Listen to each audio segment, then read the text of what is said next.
Selamat datang. Hari ini kita akan belajar tentang apa itu sel atau unit dasar kehidupan. Semua organisme hidup terdiri dari sel. Tapi apa sih yang membuat sel disebut hidup? 3 hal mendasar, yaitu ada membran sel, lalu ada sitoplasma, dan materi genetik DNA. Sel berdasarkan strukturnya dibagi menjadi 2 kategori besar, sel eukariotik dan sel prokaryotik. Sel eukariotik mempunyai organel-organel termasuk nukleus, sedangkan sel prokaryotik tidak punya nukleus atau organel bermembran. Lalu, apa itu organel? Organel artinya organ kecil, bagian dalam sel yang punya fungsi khusus. Contohnya, nukleus, pusat kendali sel. Di dalamnya ada DNA atau bahan genetik, dan saat sel siap membelah, DNA mengkondensasi menjadi kromosom.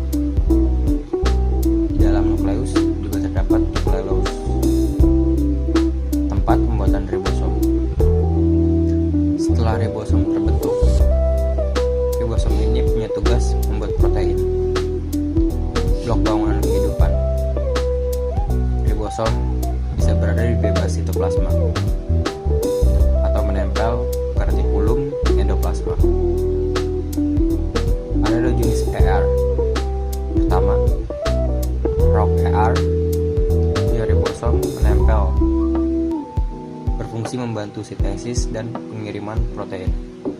Lalu ada smooth ER, tidak punya ribosom, tetapi membantu transportasi dan sintesis zat lain.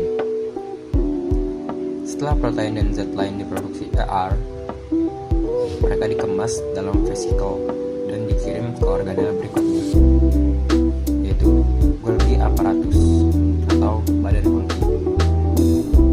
Di Golgi, protein bisa dimodifikasi, misalnya dibentuk ulang ditambah lipid atau karbohidrat, supaya bisa digunakan sel atau dibawa keluar sel.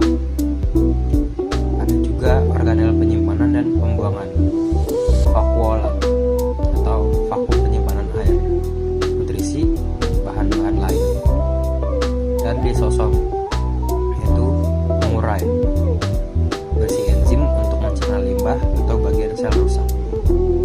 Dan tentu saja, energi sel dihasilkan oleh mitokondria.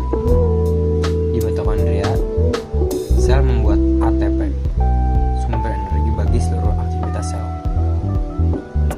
Untuk mempertahankan bentuk dan struktur sel, sel punya kerangka internal, yaitu sitoskeleton, terdiri dari mikrofilamen dan mikrotubulus.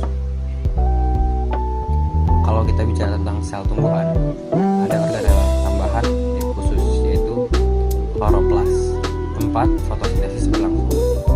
Di sana cahaya matahari diubah jadi energi kimia. Selain itu, sel tumbuhan juga punya dinding sel, struktur kuat di luar membran sel memberi bentuk dan melindungi sel.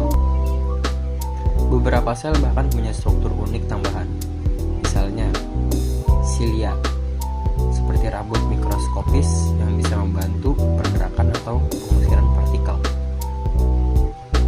Singkatnya, sel bisa sederhana atau kompleks, tapi selalu ada membran, sitoplasma, dan materi genetik.